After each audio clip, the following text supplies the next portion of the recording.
Ishrah li sadri wa yassir li amri wahlul 'uqdatam min lisani yafqahu qawli. Rabbi zidna ilma warzuqna fahma. Assalamu alaikum warahmatullahi wabarakatuh. Alhamdulillahi wa kafa wa nusalli wa nusallim ala sayyidina wa nabiyina Mustafa Muhammadin sallallahu alaihi wa ala alihi wa sahbihi wa sallam wa ala alihi wa sahbihi wa man ittaba'a huda. Fa inni usini wa iyyakum bi taqwallah faqad fazal muttaqun. Qala ta'ala wa tazawwadu fa inna khairaz zadi taqwa. Yang pertama, kita bersyukur kepada Allah Subhanahu wa taala, kita masih dikasih hidup sampai bulan Rajab. Dan kita berdoa semoga masih tetap dikasih kesempatan hidup untuk bertemu dengan bulan Sya'ban lalu Ramadan. Tidak terasa sebentar lagi sudah mau masuk bulan Ramadan. Orang yang sudah meninggal dunia, mengalami siksa di alam kubur itu, ketika ditanya apa keinginan kamu, maka dia mengatakan saya ingin hidup satu hari aja di bulan Ramadan, karena saking mereka itu mengetahui keutamaan bulan Ramadan. Salawat dan salam kita haturkan kepada baginda Nabi Muhammad Sallallahu Alaihi Wasallam yang telah mengirimkan seorang sahabatnya bernama Sayyidina Mu'adz bin Jabal berdakwah menuju wilayah Yaman, daerah Yaman, yang mana Nabi mengutus beliau, innaka sata'ti qauman ahlul kitab, kau akan mendatangi satu kaum yang mana mereka itu adalah ahli kitab. Ini tradisi Nabi Muhammad Sallallahu Alaihi Wasallam dalam berdakwah, mengirim orang untuk berdakwah, maka beliau lebih dahulu memberikan gambaran tentang objek dakwahnya, memberikan informasi dan pengetahuan bagi para dai tentang objek dakwah yang akan didatangi, sehingga dakwahnya mengena, metodenya tepat dan hasilnya lebih bermanfaat. Yang didatangi Sayyidina Mu'adz ini adalah orang-orang Yaman. Orang-orang Yaman banyak yang ahli kitab, banyak orang-orang Nasrani. Nah, dakwahnya Sayyidina Mu'adz bin Jabal ini, Sayyidina Mu'adz bin Jabal di Yaman ini, Masya Allah, luar biasa. Berdakwah hari demi hari, bulan demi bulan, tahun demi tahun. Di antara salah satu prestasinya adalah suatu ketika raja di wilayah Hadramaut itu masuk Islam. Lalu seluruh rakyatnya masuk Islam, dan itu terjadi di bulan Rajab.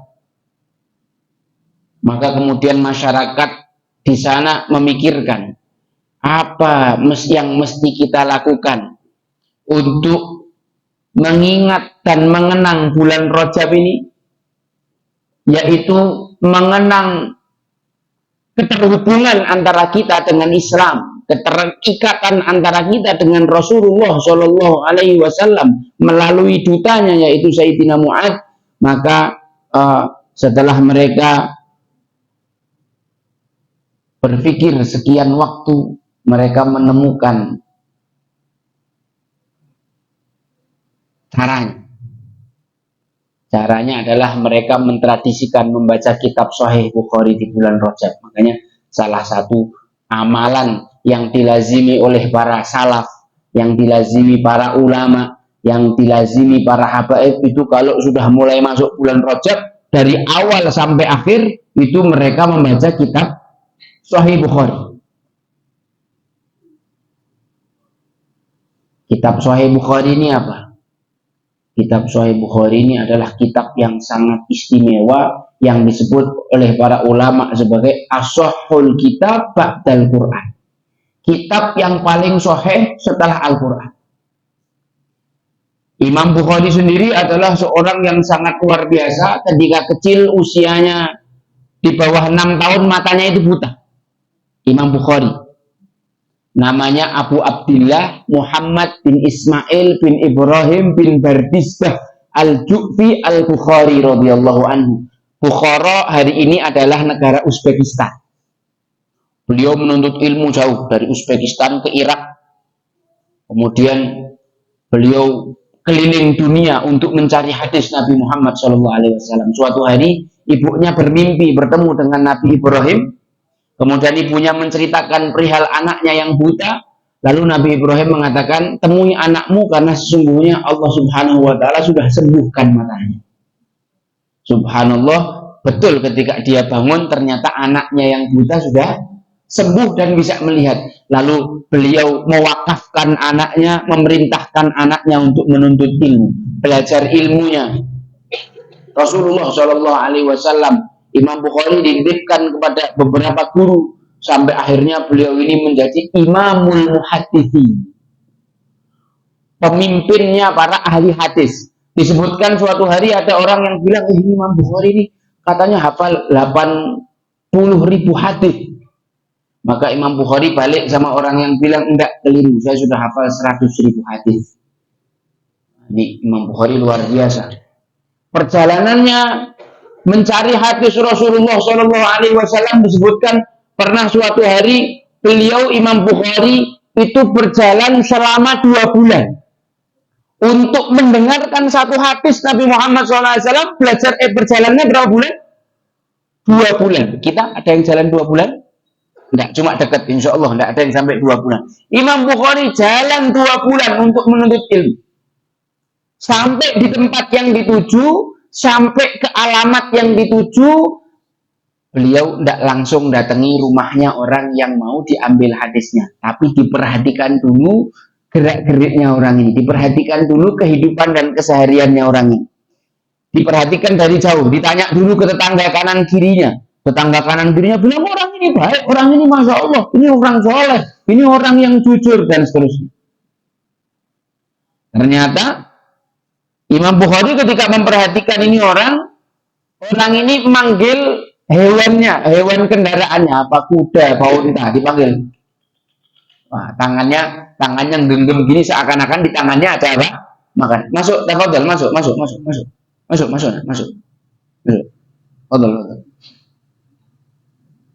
Waduh, julus, tidak apa-apa. Layar 2.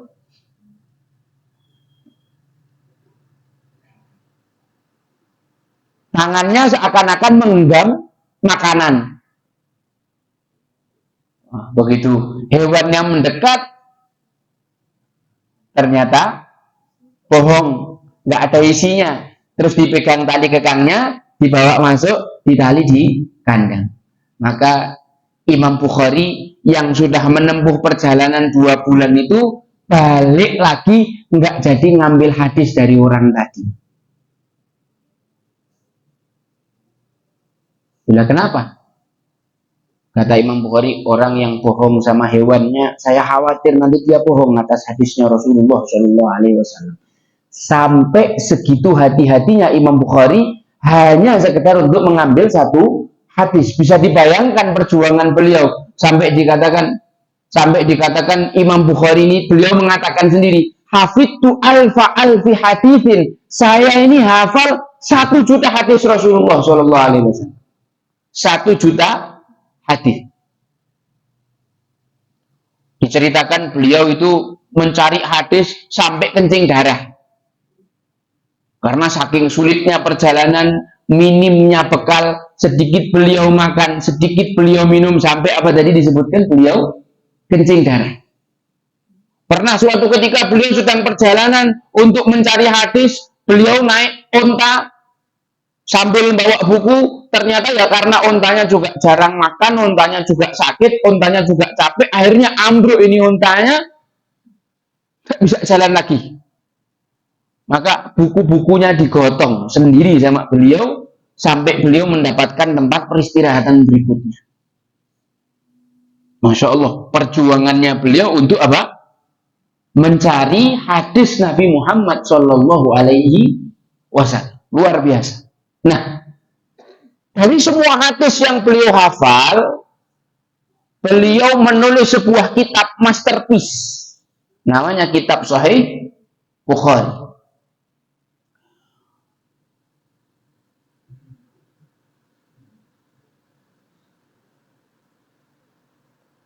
Sebentar.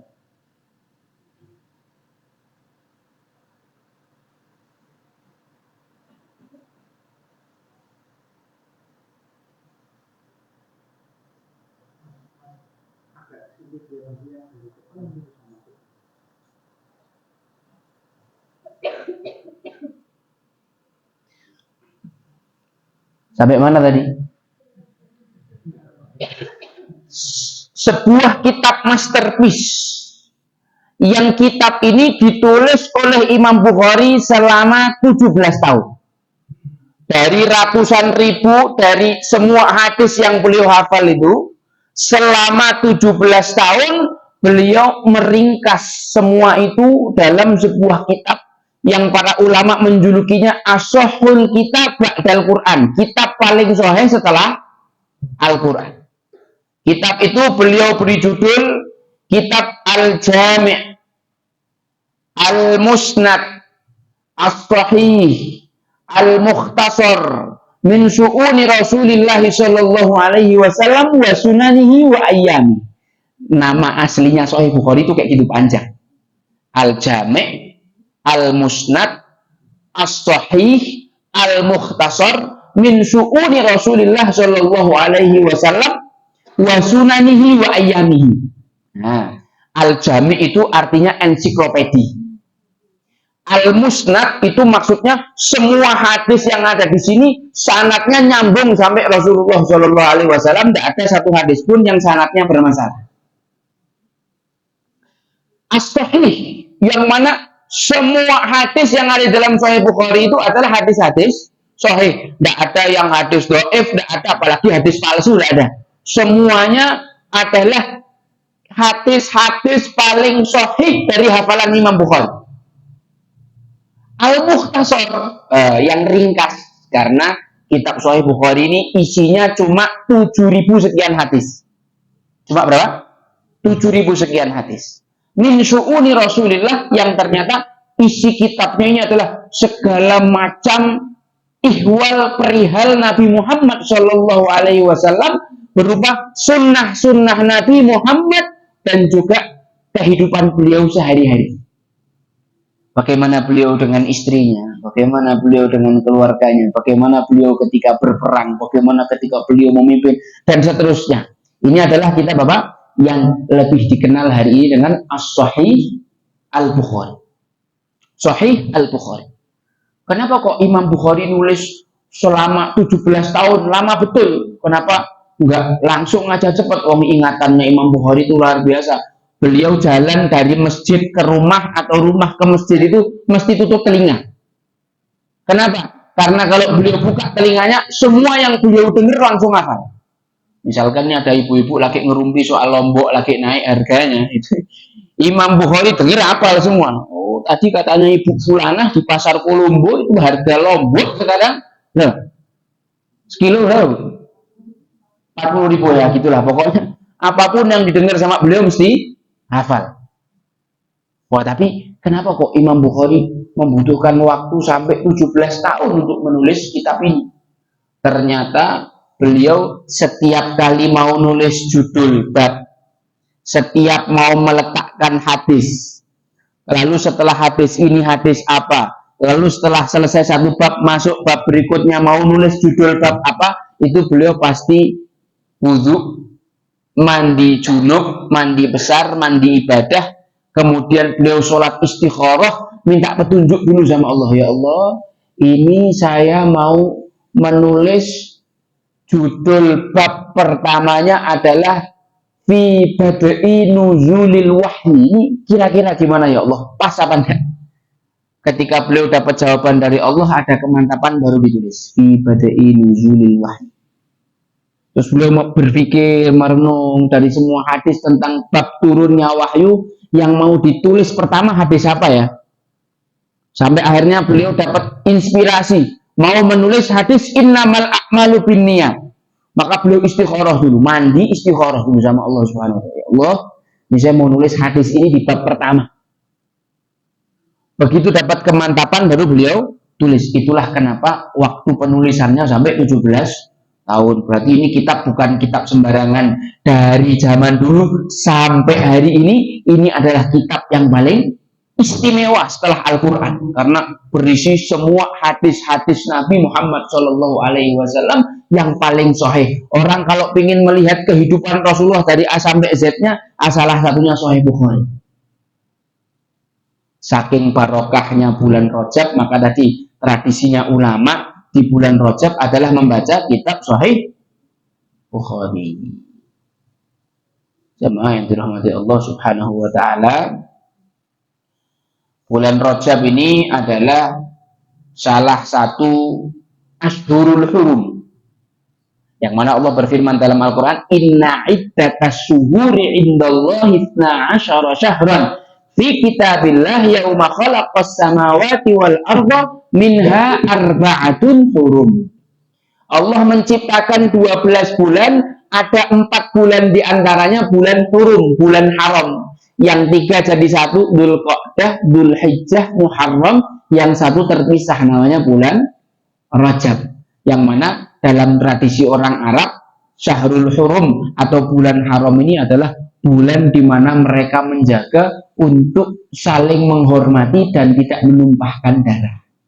Di bulan Rajab ini Rasulullah SAW banyak puasa, Rasulullah SAW banyak istighfar, karena siapa yang memperbanyak istighfar di bulan Rajab ini, Allah akan ampuni dosa-dosanya. Itulah kenapa kalau kita ngaji di pondoknya Ustaz Bibi, baca astaghfirullahaladzim, astaghfirullahaladzim, faqul tustaghfiru rabbakum innahu kana ghaffara. Mas ini ulang-ulang terus. Faqul tustaghfiru rabbakum innahu kana ghaffara yursilis samaa 'alaikum midrara wa yumdidukum bi amwalin wa banin wa yaj'al lakum jannatin wa yaj'al lakum anhara.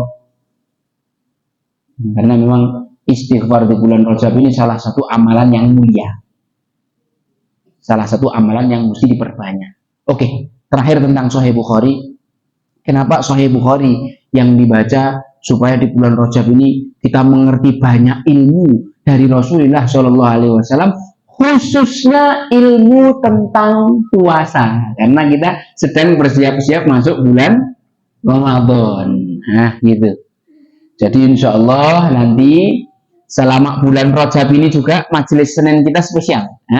Jadi setiap Senin insya Allah kita akan membaca satu persatu hadis Rasulullah SAW di kitab Sahih Bukhari. Tapi yang saya pakai ini mukhtasornya aja, ringkasan yang ditulis oleh Al-Imam Az-Zabidi, namanya Mukhtasar Sahih Bukhari. Nanti kalau tak baca semua panjangan, jadi kita sebagaimana kita ikuti guru kita di Pondok At-Taqwa, beliau baca mukhtasornya, kita baca mukhtasornya juga. Jadi tidak kita baca keseluruhan, tapi kita ambil beberapa yang paling penting dan mewakili. Nanti kita baca beberapa hadis Nabi SAW tentang saum, sehingga nanti kita masuk bulan Ramadan, kita tahu apa-apa saja yang mesti diperhatikan. Jangan sampai ada hal-hal yang kita lewatkan, yang kita sangka boleh, ternyata tidak boleh. Ya akhir. Bismillahirrahmanirrahim. Wa bisanadin muttasilin ila Nabi sallallahu alaihi wasallam qala Imamul Muhadditsin Abu Abdullah Muhammad bin Ismail Al-Bukhari radhiyallahu ankum wa an walidikum an Abi Hurairah radhiyallahu anhu anna Rasulullah sallallahu alaihi wasallam qala as-siyamu junnatun fala yarfus wala yajhal wa ini mru'un qatalahu aw syatamahu faqul inni sha'im marratain walladhi nafsi biyadihi la khulufu fammis sha'imi atyabu indallahi min rihil miski yatruku ta'amahu wa syarabahu wa syahwatahu min ajli as-siyamu li wa ana ajzi bihi wal hasanatu bi asyri amthaliha. Dari Abu Hurairah radhiyallahu anhu. Hadis ini yang meriwayatkan Sayyidina siapa? Abu Hurairah. Sayyidina Abu Hurairah ini adalah sahabat yang istimewa karena dia masuk Islamnya belakangan tapi meriwayatkan hadis paling banyak. Sayyidina Abu Hurairah itu masuk Islamnya setelah peristiwa Fathu Khaybar. Jadi di utara Madinah ada benteng yang paling kuat, tempat berkumpulnya semua pelarian Yahudi. Orang-orang Yahudi yang memusuhi Islam itu, sarang ular berbisa di utara Madinah itu namanya benteng Khaybar. Nah, ini dari dulu sudah diincar sama Rasulullah SAW untuk diamankan. Karena kalau benteng ini tidak diamankan, maka Madinah selalu dalam keadaan bahaya. Nah, di tahun ke-7 Rasulullah SAW berhasil menaklukkan Khaybar. Setelah penaklukan Khaybar ini ada dua peristiwa penting. Satu, kedatangan Sayyidina Ja'far bin Abi Thalib dari Habasyah. Ketika beliau datang ke Madinah, Rasulullah bingung. La adri ma yufrihuni am bi fathi Khaybar au qudumi Ja'far. Saya tidak tahu mana yang lebih membahagiakanku, terbukanya benteng Khaybar atau kedatangan saudaraku Ja'far bin Abi Thalib. Kemudian peristiwa yang berikutnya adalah masuk Islamnya Sayyidina Abi Hurairah.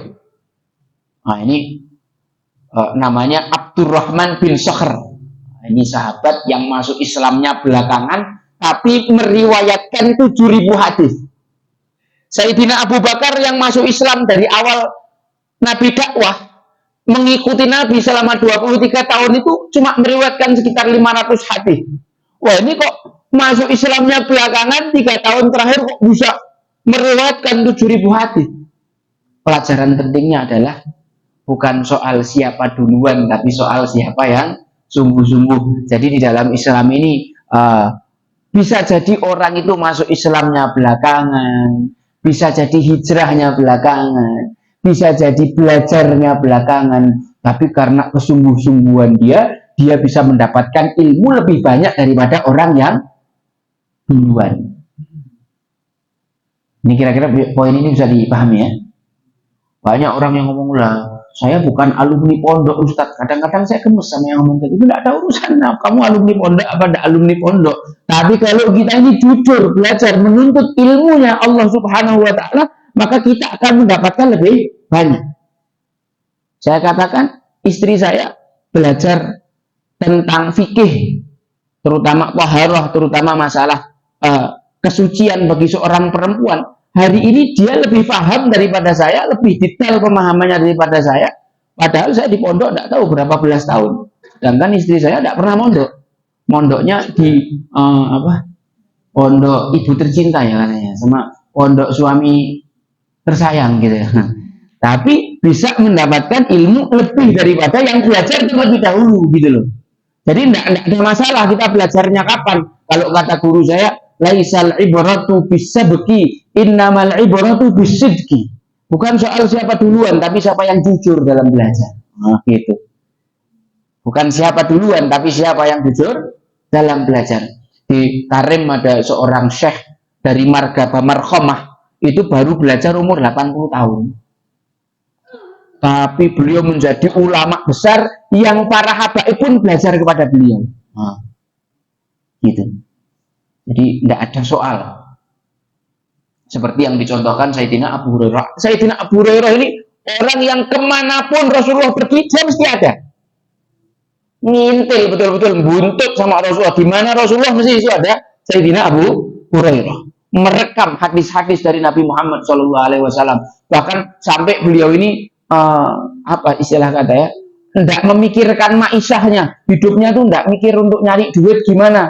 Bahkan beliau termasuk salah satu anggota Ahlus Suffah. Ahlus Suffah itu apa? Jadi di Masjid Nabawi itu ada terasnya. Teras itu bahasa Arabnya Suffah. Maka Ahlus Suffah itu disebut apa? Orang yang hidupnya di terasnya Masjid Nabawi. Inilah orang-orang miskin, para perantau-perantau yang mereka itu menginap karena mereka tidak punya rumah di Madinah, tidak ada yang bisa memberikan mereka tumpangan nginap gitu, nggak ada. Akhirnya mereka nginapnya di mana? Di teras Masjid Nabawi. Dan mereka banyak dari Ahlus Suffah ini yang kemudian menjadi ulama-ulama besar yang luar biasa. Pelajaran yang bisa kita ambil, banyak orang yang salah paham menganggap bahwa masjid itu fungsinya cuma buat sholat 5 waktu aja. Padahal dulu di zaman Nabi masjid itu dipakai buat tidur para ahli sufa, buat belajar para ahli sufa, buat orang-orang Badui itu hiburan ketika hari raya, mereka menari di masjid, kemudian latihan perang di masjid, nerima tamu di masjid, nikah tawanan di masjid, banyak sekali fungsi masjid. Cuma karena kita ini udah dibodohi sama Belanda, dulu Belanda itu paling takut sama masjid, karena masjid itu adalah basis perlawanan. Disitulah para kiai mendidik santri, disinilah kantong-kantong pendidikan umat, yang mana kalau orang di masjid itu belajar kan tidak membeda-bedakan, ini lulusan SD, lulusan SMP, lulusan SMA, ini profesor, ini dokter, ini apa, semuanya duduk sama, mendapatkan ilmu yang sama. Bahkan anak SD, TK, SD pun mendengarkan materi yang sama dengan bapak-bapak dosen yang ada di sini. Betul kan? Tidak tahu mereka paham apa enggak, karena bisa jadi anak-anaknya lebih paham daripada kita. Kita ini sambil denger majelis sambil mikir, utangku biaya. Wah ya akhirnya buyar gitu. Mau Ustaz ngomong apa? Wes kelewat banyak gitu. Anak-anak mungkin dia merekam paham, lebih paham daripada yang tua. Makanya tidak heran lahir para sahabat-sahabat besar itu usianya baru 10 tahun, 15 tahun. Sahabat Abdullah bin Abbas juga alumni Al-Sufa Al-Sufa. Ini jadi penasehatnya Umar bin Khattab setara dengan MUI itu di usia 15 tahun. Nah gitu. Terus kemudian ahli sufa ini adalah orang yang paling sering lapar, karena di zaman Nabi Muhammad SAW ekonomi masih sulit. Sayyidina Abu Hurairah itu pernah gulung-gulung di masjid karena 3 hari tidak makan, sakit perutnya. Gulung-gulung karena tidak ada orang yang ngasih mereka makan selama 3 hari itu, dan mereka adalah orang yang menjaga kehormatan, walaupun mereka tidak punya duit, mereka tidak minta. Caranya gini, Sayyidina Abu Hurairah itu kok lapar, dia sering menampakkan diri di pintu gerbang masjid sebelum para sahabat keluar, disalami, menampakkan diri gitu. Ketemu Sayyidina Abu Hurairah, Assalamualaikum ya Abu Bakar. Waalaikumsalam. Abu Hurairah, alhamdulillah bikhair ya sudah. Tidak perhatian itu. Sahabat Abu Bakar lewat, Sayyidina Umar lewat, sampai Rasulullah SAW lewat. Assalamualaikum ya Rasulullah. Assalamualaikum ya Abu Hurairah. Gimana kabarmu? Anak 3 hari belum makan ya Rasulullah. Sudah sini kamu ke rumah. Ditraktir minum.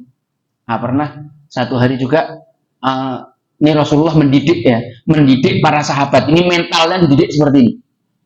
Sayyidina Abu Hurairah itu sudah tidak makan 3 hari. Laparnya udah tidak karuan. Kemudian Sayyidina Abu Hurairah ini dipanggil sama Rasulullah, ayo kamu tak ajak ke rumah. Kita cek di rumah saya ada apa. Sampai di rumah ternyata ada susu 1 panci. Wah, Sayyidina Abu Hurairah sudah, alhamdulillah ini. Susu 1 panci ini bisa buat ngisi perut, buat bertahan berapa lama ini. Alhamdulillah ini. Dan bayangkan gitu nih Sayyidina Abu Hurairah. Tapi begitu susu itu dihidangkan, Rasulullah bilang sama Abu Hurairah, kamu panggil semua ahli sufah di sini. Sayyidina Abu Hurairah langsung mikir, ngelek itu gitu ya. Waduh, gak situ ngombe akeh ini. Ahli sufah jumlahnya sekitar 70 sampai 80 orang. Nah, ini kalau datang ke sini ya saiprit minumnya. Berarti ini.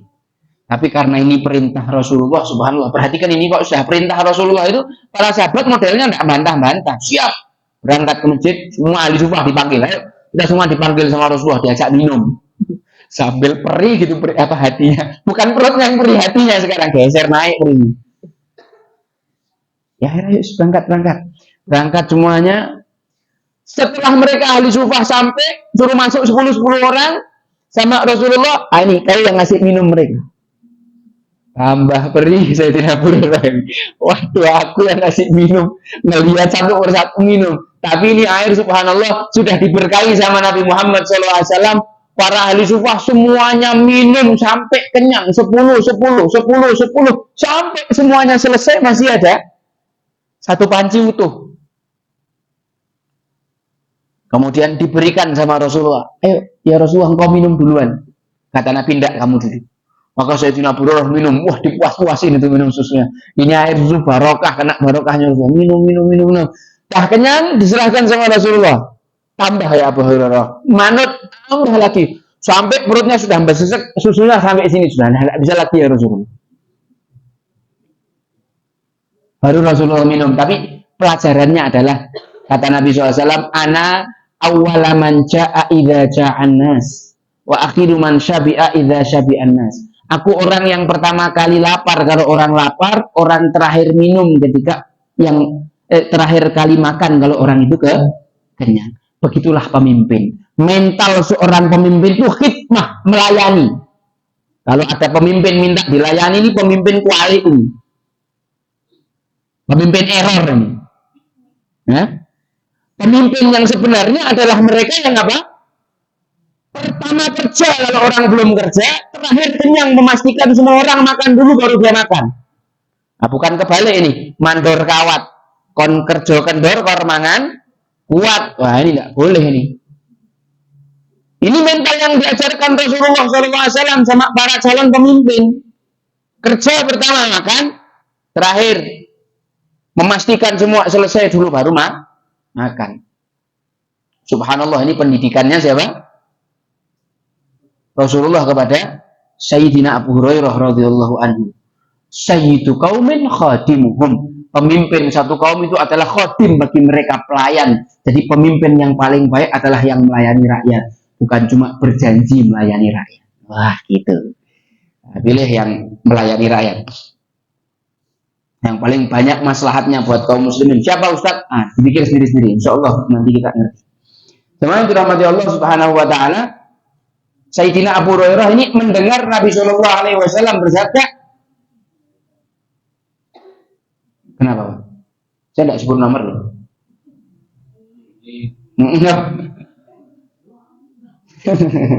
Aminkan aja dulu. Asyamu junnatun. Apa? Asyamu junnatun. Sesungguhnya puasa itu perisai. Puasa itu perisai. Dari apa? Dari api neraka. Junnatun minan nar ka junnati ahadikum fil qital. Perisai dari api neraka sebagaimana perisai seseorang ketika dia itu perang. Dan Nabi SAW dalam riwayat lain mengatakan sumu tasihu, banyaklah puasa maka kau akan sehat. Saya membaca buku namanya judulnya The Power of Enzyme, ditulis sama Profesor Hiromi Shinya, orang Jepang, peneliti tentang lambung. Dia meriset selama puluhan tahun, lalu dia menemukan orang itu sehat atau enggaknya tergantung apa yang dia makan, tergantung apa yang dia buang. Kuncinya di usus. Kalau ususnya orang itu sehat, maka insya Allah dia sehat. Nah, ternyata kata dia, salah satu metode untuk menyehatkan usus adalah puasa 30 hari berturut-turut. Orang kafir yang menemukan. Itu sudah 1400 tahun yang lalu kita orang muslim itu puasa Ramadan. Nah, cuma kita ini puasa tujuan utamanya karena memang untuk mencari wajah Allah, untuk mengikuti sunnah Nabi Muhammad SAW. Kalau kita mau puasa biar sehat, itu bukan karena penelitian profesor tadi, tapi kita puasa biar sehat karena kita meyakini Nabi bersabda, sumu tasihu, gitu. Jangan salah niat. Itu bonus, yang lain itu bonus. Itu niat yang ke-100 sekian. Nah, niat-niat pertama kita ya niat sebagaimana yang diajarkan oleh Rasulullah Shallallahu Alaihi Wasallam. Falayan bud, seorang yang sedang puasa itu tidak boleh rofat. Rofat itu apa? Rofat itu mengucapkan ucapan-ucapan yang bisa membangkitkan syahwat. Biasanya antara suami istri ini. Ungkapan-ungkapan, kata-kata yang kalau diucapkan, itu bisa apa? Memancing syahwatnya suami istri ya. Kalau cuma kata-kata rofat saja tidak boleh, apalagi mengarah ke sana. Makanya walaupun disebutkan dalam hadis yang lain bahwa Rasulullah itu mencium istrinya, berjumbu dengan istrinya di bulan puasa, tapi kan Rasulullah SAW adalah orang yang paling kuat menahan syahwatnya. Nah, kalau kita ini jangan. Di dalam mazhab Syafi'i itu orang yang istilahnya berjumbu dengan istrinya bisa menyebabkan puasanya batal. Makanya dalam satu riwayat disebutkan ada anak muda pengantin baru nanya sama Imam Syafi'i, kalau saya mencium istri saya di bulan puasa batal tidak? Batal. Terus ada kakek-kakek tua, wah imam kalau saya nyium istri saya di bulan Ramadan batal tidak? Enggak. Kok jawabannya lain? Nah, ya kalau kakek-kakek dah tua kan kok dia nyium istrinya kan bukan syahwat, cinta kan gitu dah. Apa yang bisa dia perbuat gitu? Tapi kalau anak muda barusan nganten anyar sekali nyium bablas nanti. Hati-hati. Boleh, walayarfus, walaya jahal. Nah, jangan bertindak bodoh. Maksudnya orang bodoh itu dalam Islam adalah orang yang tidak bisa memahami hidayah, jauh dari Al-Quran dan Sunnah. Wa ini mru'un qatalahu ausyatamahu. Ini perhatikan baik-baik. Kalau kau sedang puasa, lalu ada seorang yang ingin ngajak dia perang, ngajak dia gelut, ngajak dia duel, atau mencaci maki, atau orang ini menghina dirinya, falyakul, maka hendaklah dia mengatakan inni shaim, sesungguhnya saya berpuasa. Banyak orang yang puasa itu cuma puasa makan, puasa minum, tapi tidak puasa marah. Puasa dikit-dikit ngamuk, dikit-dikit ngamuk. Pagi-pagi habis sahur ngamuk. Suaminya belum ngasih belanja, dah mau menjelang buka, ngamuk istrinya. Nah ini bisa membatalkan puasa ini kadang-kadang. Hati-hati, jangan sembarangan. Kita itu diperintahkan puasa bukan cuma nahan makan, minum, dan jima saja, tapi juga menahan marah, syahwat, segala sesuatu yang bisa merusak nilai puasa kita di hadapan Allah Subhanahu wa Ta'ala. Karena puasa itu secara bahasa artinya al-imsak, menahan. Kalau cuma makan, minum, dan kawin, kambing pun bisa. Loh, kok kau ketawa? Nah, kambing kan kalau dikandangi seharian, tidak dikasih makan, tidak dikasih minum, tidak dikumpulkan sama yang betina, dia puasa. Kalau arti puasa cuma menahan yang gitu, kambing juga bisa. Tapi puasanya manusia ini levelnya lain sudah.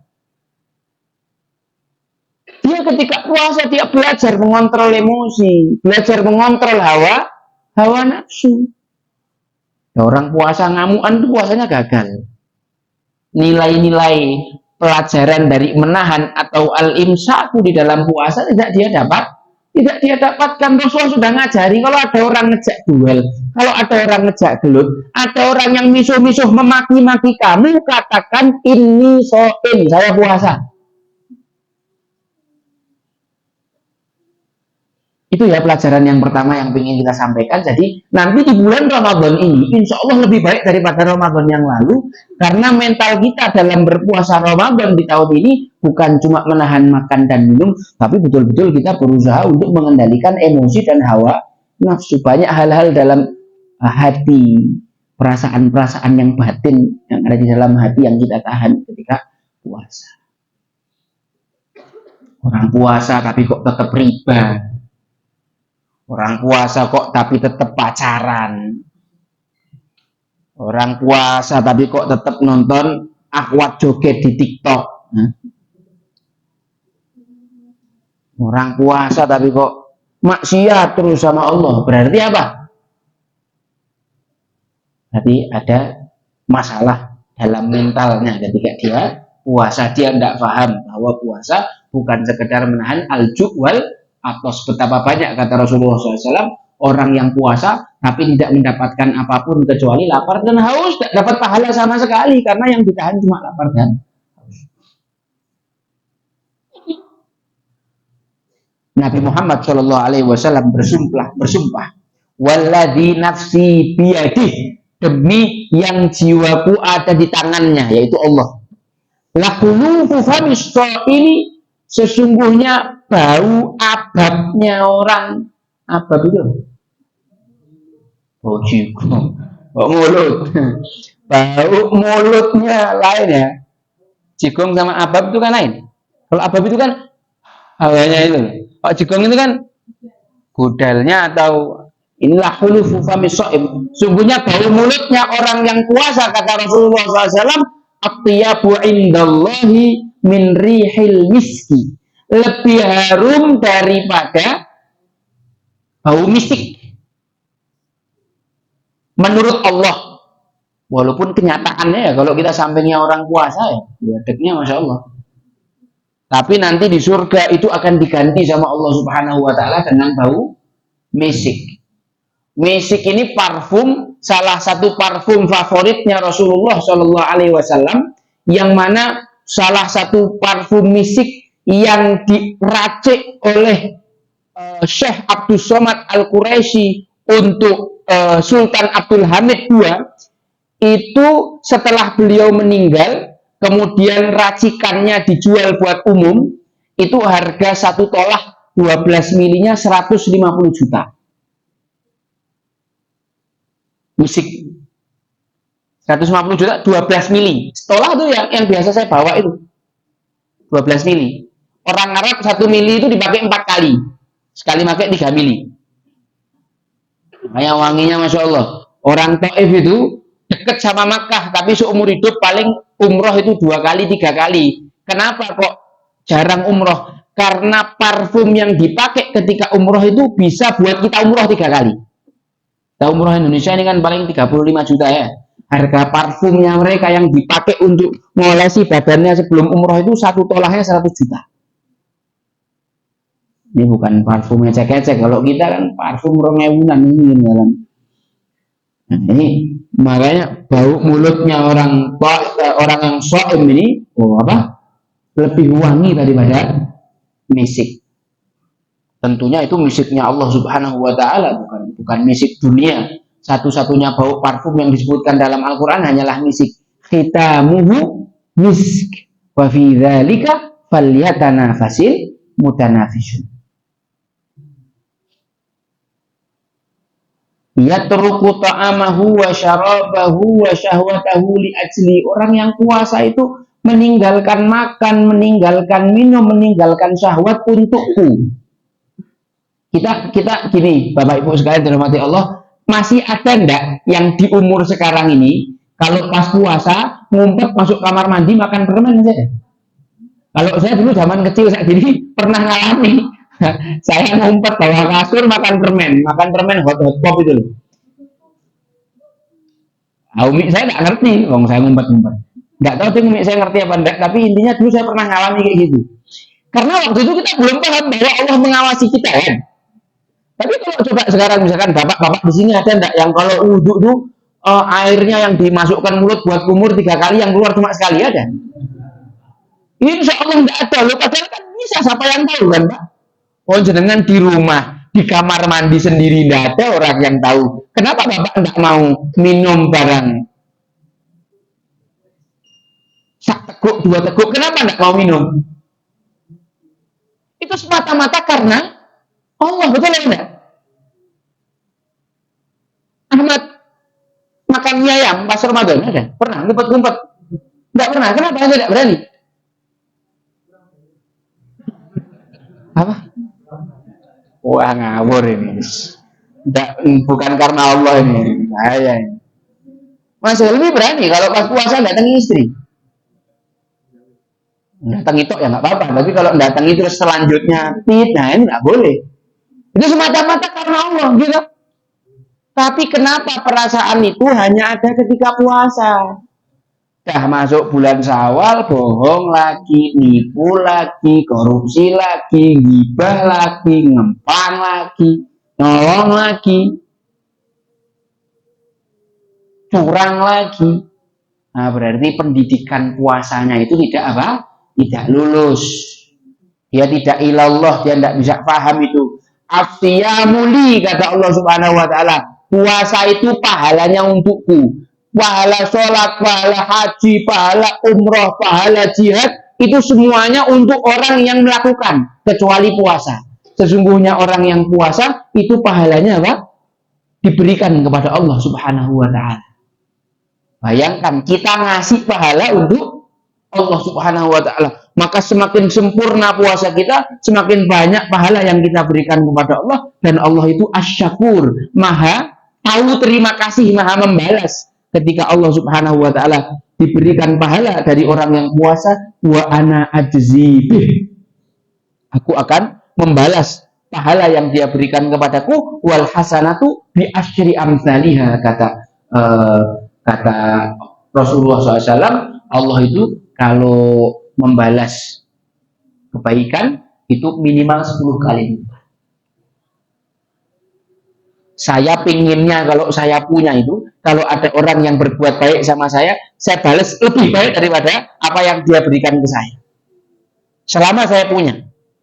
Itu manusia, apalagi Allah Subhanahu wa Ta'ala yang maha tidak butuh segala sesuatu apapun.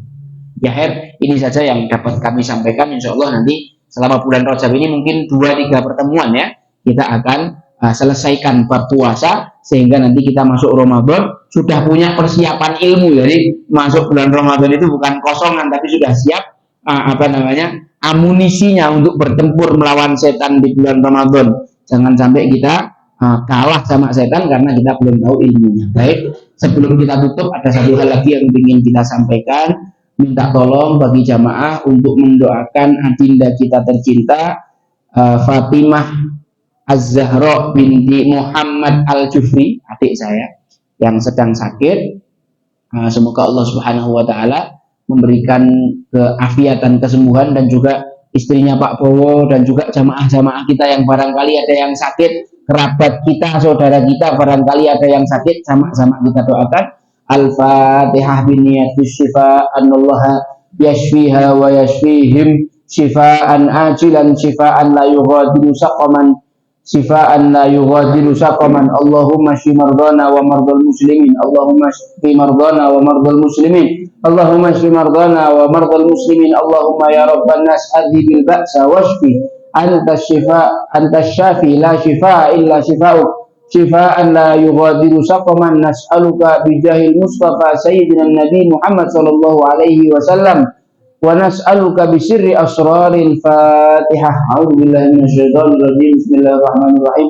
Alhamdulillahirabbil alamin arrahmanir rahim maliki yaumiddin iyyaka na'budu wa iyyaka nasta'in ihdinas siratal mustaqim siratal ladzina an'amta 'alaihim ghairil maghdubi 'alaihim waladdallin. Amin. Semoga Allah sembuhkan semua yang sakit dari kita semuanya, orang terdekat kita, kerabat kita, keluarga kita, saudara-saudara kita, dan termasuk kita sendiri. Semoga yang punya penyakit zahir, penyakit batin, semuanya disembuhkan oleh Allah Subhanahu wa Ta'ala. Insya Allah kita minta di tempat yang mulia, dalam majlis yang mulia, di bulan yang mulia, insya Allah dikabulkan sama Allah Subhanahu wa Ta'ala. Barakallahu li wa lakum fil Qur'anil azim wa nafa'ani wa iyyakum bima fihi minal ayat wa dzikril hakim wa taqabbala minni wa minkum tilawatahu innahu huwal ghafurur rahim. Akhiru da'wana alhamdulillahi rabbil alamin.